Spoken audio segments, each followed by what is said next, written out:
design is critical because it's still the number one way consumers become aware of our product. Yeah, well, package design has always been really important, but today, more than ever, consumers are eliminating advertising from some of their media consumption. A lot of new product successes have actually just been a package change. The most dramatic that we've seen is double-digit 20% increases in sales based on nothing other than a graphic redesign of the package.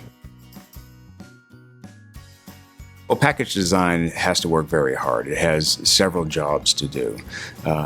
First, of course, it needs to be noticed on the shelf. Relative to competitive offerings, it needs to resonate with the consumer. At the shelf, you've got about 3 seconds to communicate something to someone.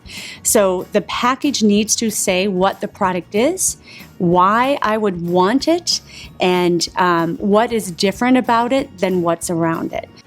Your packaging has to stand out at shelf, otherwise you will get lost and never even considered, let alone tried. Before, during, and after that point of sale, the package design needs to work hard to build and support brand equities. So there's a distinct proposition that's meaningful to the consumer. It has to deliver an unmet need. And a lot of times the packaging is what's driving the consumer to purchase certain products, a certain size, a certain shape that may fit the refrigerator better. It is meeting usage occasions, not necessarily a consumption occasion. How can we help them drink the product in a fashion that they're looking for?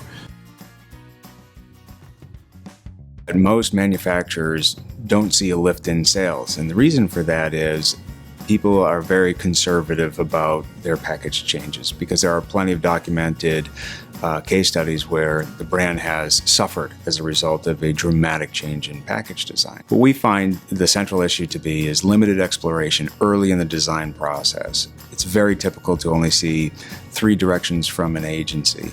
The range that is explored is very often narrowed, and the selection is not really based on broad, objective consumer insight. So we're very excited to launch the Nielsen Design Navigator. Most design tools, measurement tools that exist in the marketplace are really for the end state of the process, the validation just before going to market. What we wanted to build was a creative enablement tool, something that can solve the issues early in the process, allowing designers to explore more broadly and allowing brand managers to use their target market to assess and prioritize those designs. We've found over hundreds of studies that the average lift in forecasted sales is 5.5%, which presents a massive return on investment opportunity for most brand managers.